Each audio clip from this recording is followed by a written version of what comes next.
Thank you, Mr. Speaker, sir, and I wish to thank the honourable member for the question.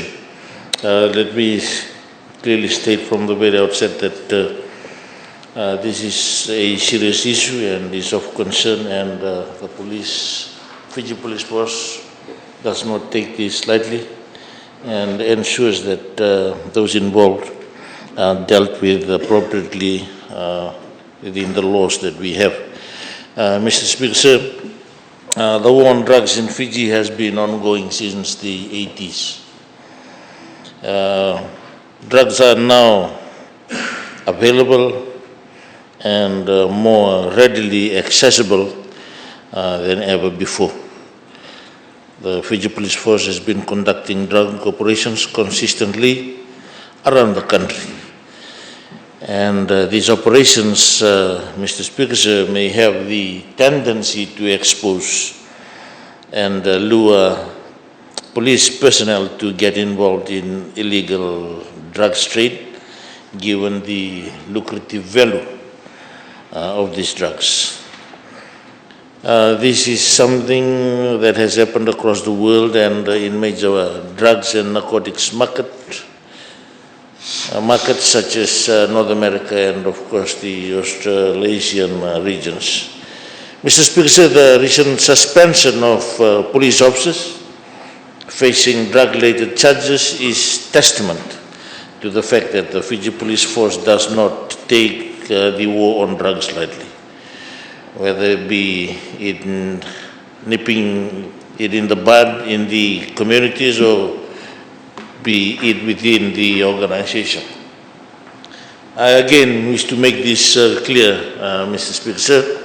Anyone, uniformed police officer or not, that is involved in illicit drugs trade commits a criminal offense under the Illicit Drugs Control Act of 2004 and therefore will be fully investigated and brought before the judicial system for appropriate actions, Mr. Speaker, sir.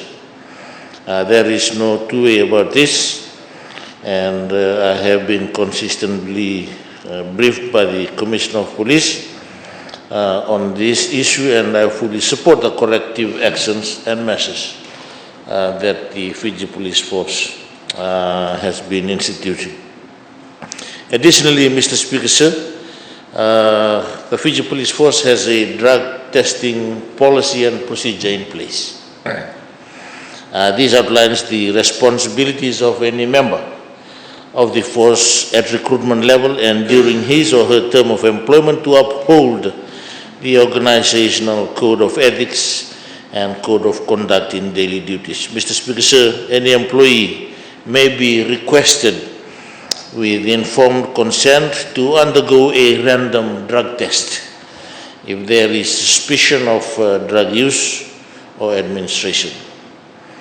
As enforcers of law and order, members of the Fiji Police Force are held to a higher standard, and rightfully so. Anyone found to be involved in any illegal drug transaction or may have tested positive during drug test will undergo internal disciplinary proceedings as well as criminal prosecution. Mr. Speaker, sir, again, the Fiji Police Force has a zero tolerance policy in this regard. Additionally, Mr. Speaker, sir, may I also mention that for supervisors and OCs and managers, they have a duty of care and due diligence in ensuring that they familiarize themselves with the nature of work that they are assigned, together with the backgrounds of their subordinates and their family background, in order to address any possible issues their staff may encounter at work or at home, at the home front, that could allow opportunities for employees to involve themselves in such illicit activities. The superiors are given this responsibility to monitor and know their subordinates very well. Mr. Speaker, sir, if someone is on a drinking pattern or whatever, or maybe doing a purchase of a property.